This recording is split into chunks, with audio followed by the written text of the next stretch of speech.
अस्सलाम वालेकुम students, sir Usman here your physics teacher. अच्छा स्टूडेंट्स, आज हम सिंह टेक्स्ट बुक बोर्ड के चैप्टर नंबर 9 इलेक्ट्रिक फील्ड्स के एमसीक्यूज सॉल्व करेंगे। So let's start with MCQs number 1। इसमें देखें, वो आपसे कह रहा है कि a 2 microcoulomb point charge is located a distance d away from 6 microcoulomb point charge. What is the ratio of F12 upon F21? यानी कि वो कह रहा है आपके पास दो पॉइंट चार्जेस हैं। एक पॉइंट चार्जेस है, जैसे इसको मैं जाहिर करता हूँ Q1 से, और ये आपको इसने दिया हुआ है 2 माइक्रोकूलम। फिर वो कह रहा है कि ये वाला जो पॉइंट चार्ज है, दूसरे चार्ज जो कि कितने 6 माइक्रोकूलम, तो ये मैं आपके सामने बना देता हूँ। दूसरे वाले की वैल्यू है Q2 is equal to 6 microcoulomb.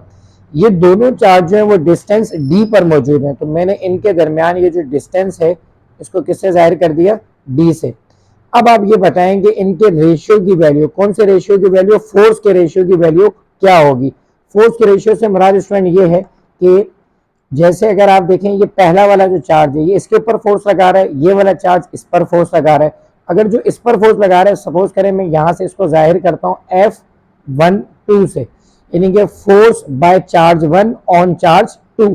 इसी तरह अगर आप देखें, ये वाला चार्ज जो इसके ऊपर फोर्स लगा रहा होगा, ये हो जाएगी F21 force by charge 2 on charge 1। ठीक है, ये बेसिक आपको पता है, कूलम्स लॉ की डेरिवेशन के अंदर हम इसे डिस्कस कर चुके हैं। अब वो ये कह रहे हैं आप बताएं इन दोनों फोर्सेस का रेशियो क्या होगा। तो स्टूडेंट आप क्या करें, पहले तो आप फार्मूला लगा लें, F is equal to K Q1 Q2 over R square. ये तो बेसिक फार्मूला हो गया आपका। अब इस फार्मूले में आप देखें, एक है आपके पास 1 2, यानी कि चार्ज 1 2 और फिर चार्ज 2 1। तो आपने कुछ भी नहीं करना, आपने इस फार्मूले के अंदर, जैसे अगर मैं यहाँ पे लिखूं F is equal to K, पहला चार्ज 1 2 है तो आपने लिखा Q1 Q2 upon R square. ये तो एज इट इज हो गया। अब अगर आप इसके आगे देखें तो दूसरा क्या, F21, ये बन गया स्टूडेंट्स F12। और अगर मैं F21 निकालना चाहूं तो K तो कांस्टेंट अपनी जगह आ गया। अब 2 और 1 है तो पहले हमने लिख दिया Q2, फिर आपने क्या लिख दिया Q1 divided by R square. अब आप देखिए, आप इनको डिवाइड करेंगे तो F12 डिवाइड क्या है आपके पास F21, ये उसने मालूम करने को कहा है। तो आप इसमें क्या करेंगे, F12 की वैल्यू क्या है, K Q1 Q2 upon R square. इसको आपने रेशियो में लिखना है, रेशियो का मतलब होता है डिविजिबल फॉर्म। डिवाइड में आप लिखें F21 क्या आपके पास student, K Q2 Q1 upon R square. अब आप देखें स्टूडेंट्स, आपने क्या किया, K Q1 Q2 over R square तो वैसे ही आ गया। डिवाइड को जब आप मल्टीप्लाई करेंगे तो नीचे डिनोमिनेटर ऊपर न्यूमरेटर में जाएगा, न्यूमरेटर डिनोमिनेटर में, तो R square divided by K Q1 over Q2। अब आप देखें, इसमें ये आपका दोनों कैंसिल, R स्क्वायर से R स्क्वायर क्या हो गया, कैंसिल। तो फाइनली जो रेशियो आया F12 डिवाइडेड बाय F21 का, that will be equal to 1। अब आप देखें आपके ऑप्शन कौन सा है, ऑप्शन ए में 1/3, ऑप्शन बी में 3, और ऑप्शन सी में देखिए यहाँ पर क्या लिखा हुआ है 1। So option C will be a right answer. MCQs 2, the minimum charge on an object cannot be less than 1.6 exponent minus 19, 3.2, 9.1 and कह रहा है कोई भी वैल्यू नहीं। यानी कि इसमें आपसे कह रहा है स्टूडेंट कि कम से कम चार्ज किसी भी ऑब्जेक्ट पे क्या पॉसिबल है। तो हमें ये बात पता है स्टूडेंट कि कम से कम चार्ज किसी भी ऑब्जेक्ट पर 1.6 एक्सपोनेंट माइनस 19 कूलम होता है। चाहे पॉजिटिव चार्ज हो या चाहे नेगेटिव हो, उस पर जो स्टोर चार्ज की क्वांटिटी होती है वो कितनी होती है, 1.6 एक्सपोनेंट माइनस 19 कूलम। तो ये मिनिमम वैल्यू किसी भी बॉडी पे चार्ज को स्टोर करने की। हाँ, आप ये कर सकते हैं, जब आप इसको 2 टाइम्स करेंगे, 2 से मल्टीप्लाई करेंगे तो ये 2 मल्टीप्लाई 1.6 होगा, तो ये बन जाएगा 3.2 एक्सपोनेंट माइनस 19 कूलम। अगर आप 3 टाइम स्टोर करवाना चाह रहे हैं तो वो 3 की हो जाएगा, इट मींस 3 मल्टीप्लाई 1.6। तो आप 3 मल्टीप्लाई जब 1.6 एक्सपोनेंट माइनस 19 करेंगे तो वो 9.1 एक्सपोनेंट माइनस 19 आएगा। तो कहने का मतलब क्या है कि जो कम से कम चार्ज है वो एक्चुअली क्या है, ये क्यू है आपके पास, which is 1.6 exponent minus 19 coulomb. तो ऑप्शन आप देखें, ऑप्शन ए में आपको गिवन है 1.6 एक्सपोनेंट माइनस 19 कूलम। So option A will be a right answer. MCQ 3, two charges are placed at a certain distance. If the magnitude of each charge is doubled, then the force will become. इसमें student वो कह रहे हैं कि जब आपके पास दो charge हैं और वो किसी डिस्टेंस पर मौजूद हैं, और अगर आप इन दोनों चार्जों के मैग्नीट्यूड को डबल कर दें, अब आप बताएं इनके दरमियान में जो फोर्स मौजूद है उस पर क्या इफेक्ट होगा। तो इसे हम फिगर के थ्रू करते हैं। जैसे एक चार्ज है आपके पास पॉजिटिव, दूसरा भी फॉर एग्जांपल आप पॉजिटिव ले लें, ठीक है, यहाँ पर उसने नेगेटिव पॉजिटिव की बात नहीं की। अच्छा, इनके दरमियान जो डिस्टेंस है वो आपके पास है डी। अब ये दोनों एक दूसरे पर जो फोर्स लगाते हैं वो कहलाती है इलेक्ट्रोस्टैटिक फोर्स एफ। इसका फार्मूला क्या होता है, एफ इज इक्वल टू के Q1 Q2 upon R square. अब वो कह ये रहा है आपसे इस एमसीक्यूज में कि अगर आप इन दोनों चार्ज को क्या कर दें, 2 टाइम्स कर दें, डबल कर दें। तो फॉर एग्जांपल अगर मैं यहाँ पर Q1 को मल्टीप्लाई टू यानी कि डबल कर दूं Q1 को, और Q2 को भी वो कह रहा है कि मल्टीप्लाई टू यानी कि आप डबल कर दें। जब मैं इन दोनों को डबल करूंगा स्टूडेंट, तो आप देखेंगे 2 मल्टीप्लाई टू यानी कि 2 टाइम्स 2 क्या हो जाएगा 4। तो जब ये 4 हो जाएगा तो ये फोर्स इसके डायरेक्टली प्रोपोर्शनल है, तो फोर्स भी क्या हो जाएगी 4 टाइम्स हो जाएगी। So finally what we can say कि force will become 4 times. So अब अगर आप देखें ऑप्शन बी में आपको गिवन है 4 times of its original value. So option B will be your right answer. MCQs 4, which of the following can be deflected while moving in the electric field? आप ये बताएं कि इन चारों पार्टिकल्स में से कौन सा वो पार्टिकल है जिसको इलेक्ट्रिक फील्ड के अंदर जब आप मूव करवाएं तो वो डिफ्लेक्ट हो जाता है। डिफ्लेक्ट का मतलब वो अपनी जगह छोड़ देता है। तो आप अगर आपको पता हो स्टूडेंट, तो इलेक्ट्रिक फील्ड एक्चुअली क्या होती है कि ये जो पॉजिटिव चार्जेस हैं और यहाँ पर कौन से चार्जेस हैं, नेगेटिव चार्जेस। तो हमें पता है कि पॉजिटिव चार्जेस से हमेशा नेगेटिव चार्जेस की तरफ इलेक्ट्रिक लाइंस क्या करती हैं, मूव करती हैं। ये जो इलेक्ट्रिक लाइंस ऑफ फोर्सेस हैं ये एक्चुअली कहलाती हैं इलेक्ट्रिक फील्ड, जिसको आप जाहिर करते हैं किससे स्टूडेंट्स, ई से। अब वो कह रहे हैं कि आप बताएं कि न्यूट्रॉन डिफ्लेक्ट होगा, तो हमें स्टूडेंट ये बात पता है कि जो न्यूट्रॉन है वो तो न्यूट्रल पार्टिकल है, यानी कि उस पर पॉजिटिव और नेगेटिव चार्जेस इक्वल होते हैं, तो वो तो कभी भी डिफ्लेक्ट नहीं होगा। इट मीन्स कि उसके ऊपर कोई चार्ज ही नहीं होता। अब हम सेकंड पे जाएं तो सेकंड ऑप्शन में आपको वो कह रहा है स्टूडेंट फोटोन। तो फोटोन हमें पता है कि लाइट जब एक जगह से दूसरी जगह जाती है तो छोटे छोटे एनर्जी के पैकेट्स के फॉर्म में जाती है। जैसे अगर मैं आपसे कहता हूँ ये लाइट की रे है, तो ये छोटे छोटे एनर्जी के पैकेट्स जो होते हैं, इन छोटे छोटे एनर्जी के पैकेट्स को हम कहते हैं फोटोन। तो फोटोन तो एनर्जी के पैकेट्स हैं, ये भी डिफ्लेक्ट नहीं होंगे। फाइनली अगर आप देखें तो इसमें गिवन है इलेक्ट्रॉन। तो इलेक्ट्रॉन एक नेगेटिव चार्ज पार्टिकल है। जब वो नेगेटिव चार्ज पार्टिकल यहाँ पर आएगा तो नेगेटिव नेगेटिव को एक दूसरे को रिपेल करेंगे, तो नेगेटिव चार्ज कहाँ पे मूव करेगा, टुवर्ड्स पॉजिटिव चार्ज। तो ये क्या हो जाएगा, डिफ्लेक्ट हो जाएगा। सो अकॉर्डिंग टू दैट आप कह सकते हैं कि option C will be your right answer. MCQs 5 students, the flux through a flat surface of area A in a uniform electric field E is maximum when surface area is, option आपको given है। इसमें student वो आपसे कह रहा है कि flux किसी भी सरफेस एरिया ए का यूनिफॉर्म इलेक्ट्रिक फील्ड में मैक्सिमम कब होगा, जब सरफेस को आप किस तरह से रखेंगे। तो आप देखें इन ऑप्शन को समझने से पहले आप फिगर पे चले जाएं। फॉर एग्जांपल मैं आपसे कहता हूं कि ये कोई भी एक आपके पास सरफेस है, ठीक है। आपको ये बात पता है कि ये जो सरफेस है, सरफेस में जो इलेक्ट्रिक लाइंस होती है वो तो इस तरह होती हैं, बिल्कुल स्ट्रेट। ये तो आ गई आपके पास इलेक्ट्रिक लाइंस ऑफ फोर्सेस, ये सरफेस है। अब इस सरफेस का जो एरिया होगा वो एरिया आप जनरली हम क्या कहते हैं कि अगर आप नोट करें ये जो सरफेस है, लाइक आप इसको ना अपना ये शीट ऑफ पेपर ले लें, तो ये पूरा एक स्ट्रेट करके इस तरह सरफेस है और इलेक्ट्रिक लाइंस इस तरह मूव कर रही हैं। अब वो आपसे कह रहे हैं कि आपने क्या करना है कि इसको मैक्सिमम करना है। किसे मैक्सिमम आपने करना है, फ्लक्स को। तो आप एक काम करें, जैसे ये इलेक्ट्रिक लाइंस है, इसको तो मैंने ई का नाम दे दिया, और ये जो सरफेस है फॉर एग्जांपल इसको यहाँ पर मैंने जाहिर कर दिया डेल ए से, वेक्टर एरिया या सरफेस एरिया आप इसे कह दें। अब इसको समझने के लिए वो कह रहे हैं कि आप फ्लक्स की बात करें। फ्लक्स स्टूडेंट क्या होता है, फ्लक्स एक्चुअली होता है इलेक्ट्रिक फील्ड इंटेंसिटी और डॉट प्रोडक्ट होता है किसका, वेक्टर एरिया या सरफेस एरिया की आप बात करें। तो इसमें अगर आप नोट करें तो डॉट प्रोडक्ट को हम जब भी रिप्लेस करते हैं तो E del A dot is replaced by cos theta. अब हमें ये बात पता है कि अगर फ्लक्स को मैक्सिमम करना है तो एंगल को भी क्या करना होगा, मैक्सिमम करना होगा। तो कॉस की वैल्यू मैक्सिमम कब आती है, जब कॉस 0 होता है। क्यों, अगर मैं आपको यहां बताऊं तो कॉस 0 हमेशा क्या होगा, 1 के बराबर आएगा। इसके अलावा कॉस की जो भी वैल्यू ले लें वो 1 से छोटी होगी, जैसे कॉस 90 0, कॉस 45 1/√2। तो कॉस 0 पे क्या होगा, मैक्सिमम वैल्यू आएगी। तो आप अगर देखें तो यहां अगर मैं वैल्यू पुट करूं फ्लक्स की ई डेल ए, कॉस 0 तो 1 हो गया, तो फ्लक्स ये आपके पास जो ये फ्लक्स आता है ये कहलाता है मैक्सिमम फ्लक्स। तो इसका मतलब क्या हुआ स्टूडेंट, जो मेन पॉइंट है ये तो मैंने आपको मैथमेटिकली समझाया ना। इसका मतलब ये हुआ कि अगर आप इलेक्ट्रिक लाइंस ऑफ फोर्सेस को और वेक्टर एरिया को दोनों को पैरेलल कर दें, क्योंकि एंगल 0 कब होता है, जब दो चीजें क्या होंगी, पैरेलल होंगी। तो इलेक्ट्रिक लाइंस तो आप देखिए यहाँ पर जा रही है, तो ये जो वेक्टर एरिया ऊपर वाला आपने इस तरह नहीं लेना, बल्कि आपने इस साइड वाला एरिया लेना है जहां से ये लाइन गुजर रही है। तो हम ये कहते हैं कि अगर इलेक्ट्रिक फील्ड की लाइन ये रही तो वेक्टर एरिया की लाइन भी हम कौन सी कंसीडर करेंगे, ये वाली। ताकि ये दोनों एक दूसरे की क्या हो, पैरेलल हो, और जब दो चीजें पैरेलल होंगी तो उनके दरमियान एंगल क्या हो जाएगा, जीरो, और ये सब आप देखें फाइनली बन जाएगा ई डेल ए। तो फ्लक्स कब मैक्सिमम होगा, जब दो चीजें आपस में पैरेलल होंगी। MCQ 6. The product of charge Q and small separation d between two charges of same magnitude and opposite in nature is known as। इसमें स्टूडेंट वो आपसे कह रहे हैं कि दो चार्जेस है आपके पास, एक कौन सा चार्ज है, पॉजिटिव चार्ज, और एक दूसरा है आपके पास नेगेटिव चार्ज। इन दोनों चार्ज के मैग्नीट्यूड की वैल्यू सेम है, क्योंकि देखिए वो कह रहा है सेम मैग्नीट्यूड। फॉर एग्जांपल अगर ये Q1 इसको आपने Q कह दिया, ये Q2 इसको भी आपने Q कहा, क्योंकि मैग्नीट्यूड दोनों का क्या है, सेम है। एंड अपोजिट इन नेचर, इसलिए आप देखिए मैंने एक पॉजिटिव लिया और एक नेगेटिव लिया। इसके बाद वो कह रहे हैं कि चार्ज Q स्मॉल सेपरेशन है, यानी कि इनके में डिस्टेंस कम से कम है, जिसको हमने किससे जाहिर किया हुआ है, D से। अब वो क्या कह रहा है आपसे, product of charge Q and D, यानी कि अगर आप चार्ज Q और D को आपस में क्या करते हैं, मल्टीप्लाई करवा दें, प्रोडक्ट हम इसी कहते हैं। तो आप ये बताएं कि इनका प्रोडक्ट किसके बराबर होता है।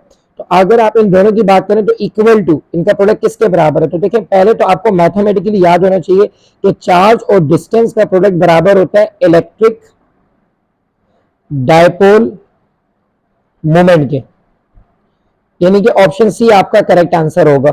अब इसको थोड़ा सा मैं आपको समझा देता हूं। देखें एक तो ऑप्शन ए में आपसे वो कह रहा है इलेक्ट्रिक डायपोल। इलेक्ट्रिक डायपोल आप किसको कहते हैं, डायपोल, यानी कि दो पोल, एक पॉजिटिव चार्ज आपने लिया, एक नेगेटिव चार्ज आपने लिया, और इनके दरमियान डिस्टेंस डी आ गया, ये कहलाता है आपके पास इलेक्ट्रिक डायपोल। अगर आप इसके बाद नेक्स्ट देखें तो लिखा हुआ है electric dipole moment. Electric dipole moment क्या होता है, ये तो मैथमेटिकली मैंने आपको बताया। थ्योरेटिकली ये होता है कि ये जो दो चार्ज के दरमियान डिस्टेंस होता है, इसकी मेजरमेंट कि कितना डिस्टेंस बढ़ाकर और कम कर कर इस इलेक्ट्रिक फील्ड पर क्या फर्क पड़ेगा, वो उसकी टेंडेंसी कैपेबिलिटी क्या कहलाती है, इलेक्ट्रिक डायपोल मोमेंट। अगर आप देखें नेक्स्ट पर फ्लक्स, फ्लक्स आपको पता है E dot del A, moment arm एक डिस्टेंस को कहते हैं। तो ultimately option C will be your right answer. Mathematically भी मैंने आपको बता दिया और थ्योरेटिकली भी। MCQ 7. 12 joule of work is to be done against an existence electric field to take a charge of 0.01 coulomb from one point A to another point B. The potential difference between B and A is। इसमें student वो आपसे कह रहे हैं कि दो point हैं। For example आपने कहा पहला पॉइंट A है और दूसरा पॉइंट है आपके पास B। एक चार्ज है आपके पास जिसको मैं Q से जाहिर कर रहा हूं और इसकी वैल्यू आपके पास मौजूद है 0.01 कूलम। वो आपसे कह रहे हैं कि इस चार्ज को आपने पॉइंट ए से मूव करवाना है पॉइंट बी की तरफ। जब आप इस चार्ज को पॉइंट ए से बी की तरफ लेकर जाएंगे तो उस वक्त जो आपने वर्क किया हुआ है W, उसकी वैल्यू उसने आपको दे दी 12 जूल। ठीक है, अब आप ये बताएंगे जब आपने इस चार्ज को ए से बी तक ले जाते हुए 12 जूल का वर्क किया तो अब पोटेंशियल डिफरेंस ए और बी के दरमियान क्या होगा। तो पोटेंशियल डिफरेंस का फार्मूला हमें स्टूडेंट्स पता है। Potential difference by definition is it is the work done per unit charge. तो वर्क डन कितना गिवन है आपको 12, चार्ज आपको कितना गिवन है 0.01। जब आप 12 को डिवाइड करेंगे 0.01 से तो आपको पता है स्टूडेंट इट विल बिकम 1200। तो पोटेंशियल डिफरेंस है, इसका यूनिट क्या होता है आपके पास, वोल्ट होता है। तो finally answer will be 1200 volt. अब हम चलते हैं ऑप्शन की तरफ। So option B will be a right answer. MCQs 8 student. अच्छा ये MCQs एंट्री टेस्ट में भी बहुत ज्यादा पूछा जाता है, तो इसको जरा डिटेल से समझिएगा please. The force between two charges placed in air is F। दो चार्जेस हैं जिनके दरमियान फोर्स क्या है, F है, और एयर की मौजूदगी में। ठीक है, if air is replaced by a medium of relative permittivity epsilon r then force is reduced to. अगर आप एयर को रिप्लेस कर दें एक मीडियम से जिसकी परमिटिविटी कितनी है, एप्सिलॉन r, अब बताएंगे फोर्स कम होकर क्या हो जाएगी। तो देखिए इसको थोड़ा आसान करके समझते हैं। देखें आप कहते हैं कि एक चार्ज है आपके पास पॉजिटिव चार्ज, दूसरा चार्ज है आपके पास नेगेटिव चार्ज। अच्छा अब इन दोनों चार्ज के दरमियान हमें पता है फोर्स लग रही होगी। तो अब इन दोनों चार्ज के दरमियान बीच में ना स्टूडेंट वो आपसे कह रहा है कि एयर मौजूद है। ठीक है, अब हो क्या रहा है, ये वाला चार्ज इस पर फोर्स लगा रहा है यहां से इसको अट्रैक्ट करने के लिए, ये वाला चार्ज यहां से फोर्स लगा रहा है इसको अट्रैक्ट करने के लिए। तो आप देखें एयर के जो पार्टिकल्स है बीच में वो क्या कर रहे हैं, इन दोनों के दरमियान फोर्स को कम करने का काम कर रहे हैं, अपोज करने का काम कर रहे हैं। ठीक है, तो अब ये जो एयर है इसके दरमियान रेजिस्टेंस का काम कर रही है। तो ये जो रेजिस्टेंस होती है इसको हम क्या कहते हैं, परमिटिविटी। ठीक है, तो एयर की जो परमिटिविटी होती है उसको आप जाहिर करते हैं किससे, एप्सिलॉन नॉट से। तो फार्मूला इसका क्या बनता है, F is equal to K Q1 Q2 over R square. K किसके बराबर होता है आपको पता है, K is equal to 1 over 4 pi epsilon naught. अगर मैं इस फार्मूले को ओपन करूं स्टूडेंट, तो F is equal to 1/4 pi epsilon naught और Q1 Q2 upon R square अपनी जगह। अच्छा, ये तो मैंने आपको वो समझाया जब दो चार्ज के दरमियान एयर मौजूद थी और उसकी जो रेजिस्टेंस परमिटिविटी एप्सिलॉन नॉट थी। ये तो आ गया पहली लाइन की बात, ठीक है। और इनके दरमियान फोर्स क्या है, एफ मौजूद है। अब अगर आप देखें, वो कह रहे हैं if air is replaced by a medium of relative permittivity epsilon R.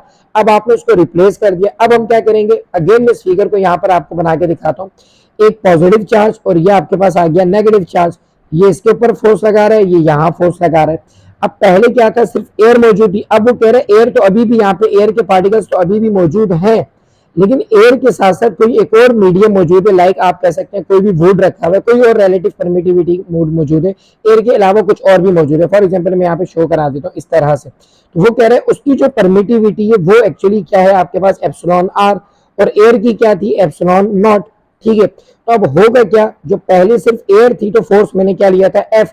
अब जब रिलेटिव परमिटिविटी आ गई, अब मैं फोर्स को एफ नहीं बल्कि एफ प्राइम से जाहिर कर रहा हूँ ताकि आपको डिफरेंस क्रिएट हो। अब ये फार्मूला आप देखें क्या बनेगा student, F is equal to 1/4 pi epsilon naught Q1 Q2 upon R square.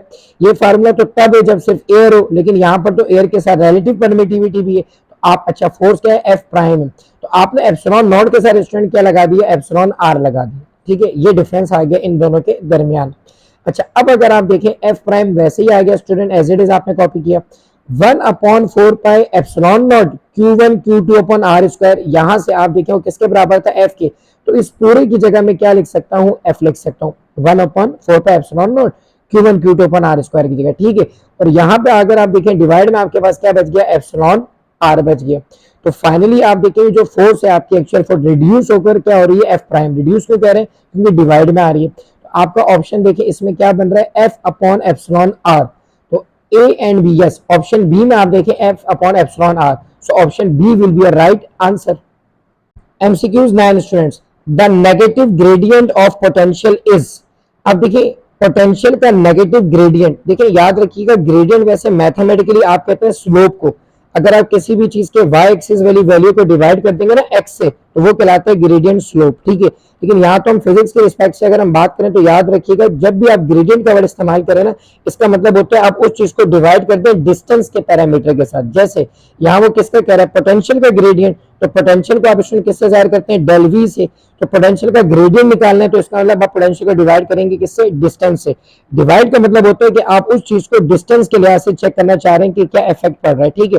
तो पोटेंशियल को जब हम डिवाइड करेंगे डिस्टेंस से, लेकिन साथ वो कह रहे हैं नेगेटिव, तो ये नेगेटिव आ गया। ये आप बताएं किसके बराबर है, तो student by definition it is equal to electric field intensity. Electric field intensity क्या होती है, it is the negative potential gradient, okay. अगर आप ऑप्शंस की तरफ जाएं तो पहला आप देखें पोटेंशियल एनर्जी, हमें पता है पोटेंशियल एनर्जी तो बराबर होता है mgh के। वोल्टेज अगर आप देखें तो बाय डेफिनेशन वोल्टेज क्या होता है, it is the work done per unit charge. दोनों ऑप्शन आपके स्किप हो गए। इलेक्ट्रिक फ्लक्स में आपको अभी बता चुका हूं, electric flux is actually the dot product of electric field intensity and vector area. तो अगर आप फॉर एग्जाम्पल अगर आपको ये नहीं भी याद होती ना, तो आप तीनों ऑप्शन को स्किप करके चौथे की तरफ भी जा सकते हैं, ठीक है। ये भी एक फैक्टर अपने माइंड में रखिएगा, yes. So by definition option C will be a right answer. Last MCQ जो स्टूडेंट्स आपका, the electric flux through a plane area will be half of its maximum value when area is held at an angle of this with electric field. ये आपसे कह रहा है student कि किस angle के ऊपर आप ये बताएं कि जो आपका दिया हुआ फ्लक्स है वो हाफ हो जाएगा मैक्सिमम वैल्यू की, ठीक है। तो ये थोड़ा सा न्यूमेरिकल है तो इसको हम थोड़ा सॉल्व करके देखते हैं स्टूडेंट्स। देखिए बाय डेफिनेशन फ्लक्स का फार्मूला क्या होता है, इलेक्ट्रिक फील्ड इंटेंसिटी और वेक्टर एरिया का डॉट प्रोडक्ट। अगर मैं इसको ओपन करता हूं तो ये बन जाता है ई डेल ए, और आपने साथ क्या लिख दिया, कॉस थीटा, ठीक है स्टूडेंट्स। अब किसी भी एंगल पर, वो तो हमने मालूम करा, वो कह रहा है किसी भी एंगल पर ये जो फ्लक्स है ये आपका क्या हो जाता है, मैक्सिमम। वो अभी हम मालूम करेंगे। अगर किसी एंगल पर ये फ्लक्स मैक्सिमम होता है तो अब वो आपसे क्या कह रहे हैं, इलेक्ट्रिक फ्लक्स जो मैक्सिमम है उसका हाफ हो जाएगा, ठीक है। यानी कि जो मैक्सिमम है इसका इलेक्ट्रिक फ्लक्स क्या हो रहा है, हाफ हो रहा है, ठीक है, एज पर एमसीक्यू स्टेटमेंट। तो आप देखिए ये तो आपने एज इट इज लिख दिया ई डेल ए कॉस थीटा। अब अगर आप नोट करें ई डेल ए मैंने सुना किसके बराबर लिया था, फ्लक्स के बराबर लिया था, तो हाफ ऑफ फ्लक्स तो एज इट इज आ गया। ई डेल ए को मैंने लिख दिया फ्लक्स, और साथ आप देखिए आ गया आपके पास कॉस थीटा। अब नेक्स्ट अगर हम देखें तो फ्लक्स से फ्लक्स आपका क्या हो रहा है, कैंसिल हो रहा है। तो फाइनली अगर आप इसमें नोट करें तो cos theta is equal to क्या आ रहा है, 1/2। आपने वो एंगल निकालना है जिसपे गिवन फ्लक्स आपका हाफ हो जाता है मैक्सिमम की। तो कॉस प्लस से वहां जाकर इनवर्स हो जाता है, तो theta is equal to cos inverse 1/2। जब आप कैलकुलेटर यूज करेंगे स्टूडेंट तो ये आपका आंसर आ जाएगा 60 degree. So option B will be a right answer. मुझे यकीन है स्टूडेंट्स आपको ये तमाम एमसीक्यू समझ में आ गए होंगे। फिर भी अगर आपकी कोई क्यूरी है या कोई सवाल आपको समझ में नहीं आता तो प्लीज आप कमेंट बॉक्स में उसे मेंशन कर दीजिएगा। वो तमाम स्टूडेंट जो कि इस चैनल पर नए हैं प्लीज इस चैनल को सब्सक्राइब करें और अपने सोशल सर्कल में मैक्सिमम स्प्रेड करें। अपना ख्याल रखिएगा। इंशाल्लाह नेक्स्ट वीडियो के साथ फिर हाजिर होंगे। अल्लाह हाफिज।